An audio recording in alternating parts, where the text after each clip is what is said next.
President Obama saying he's been very disciplined and sparing when it comes to executive action.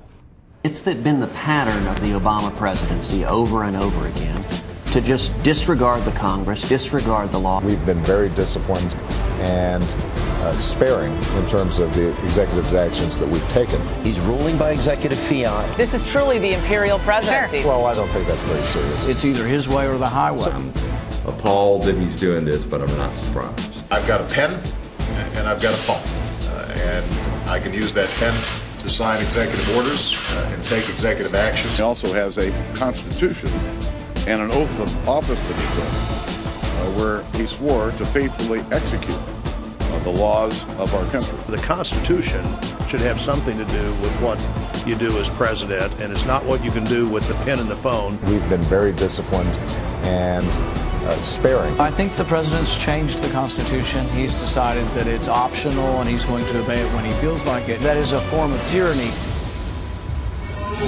Republican Congressman Mark Meadows joins us. Nice to see you, sir. It's good to be back with you. Why is he making this threat? Why isn't the threat, instead of I'm going to use my pen and the phone, instead it's going to be, we're going to work this out together? Well, you've got to find somebody to blame, and certainly blaming Congress is the popular thing to do right now. But really, in him trying to bypass Congress, he fails to realize that his party was in control for 2 years, and many of the things that we're addressing today, he didn't address when he had the majority. Oh, well, I was at the immigration speech at American University in July of 2010, and he had the House and the Senate, of course. It was an election year, and he talked about immigration reform, and there was Simpson Bowles was a good opportunity to do things. He didn't do that, but that was then. Now we're here, and now rather than sort of thinking like how are we going to work together, it is as though he has declared war. Well, he has declared war, and not just on Congress, but the American people. When he talks about bypassing Congress, he's really talking about bypassing the American people and their will and the fact that they showed up and voted. And yet what we see is we've got some 40 jobs bill sitting on Harry Reid's desk. He needs to pick up the phone and call Harry Reid and say, why don't you take some of those up? Well, it's sort of interesting because, he's done this, yet if you look at the numbers, he has 168 executive orders, and they come in all shapes and sizes, but 168 in the 6 years that he's been president so far. The Bush administration at this time, in his second term, he had 224, which is actually 56 more executive orders.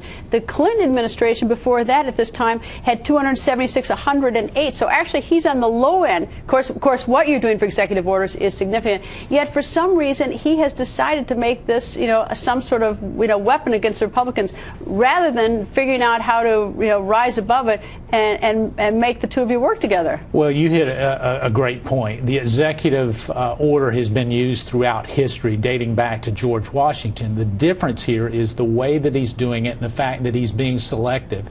And no one, not even the President of the United States, is above the law. We're a nation of laws, and when you start to bypass it, it's troubling. What are you going to do? I mean, I know that you're all upset, but are you going to do anything? Well, it's time where we've got to get beyond talk. Obviously, there's been a number of things that we've looked at, resolutions, looking to the judiciary for relief, but ultimately we have to use every weapon at our disposal, whether that's fiscal in nature or the judicial branch. We're co-equal branch. So what's leading the pack? What do you think, if you were to bet right now, what's the Republicans going to do who want this to stop? What are you going to say? Well, I think that there needs to be a look at some of judicial relief. So you're going to court? And so perhaps. I know the real problem is standing there, right. and so everybody looks at that and says, well, do you have standing?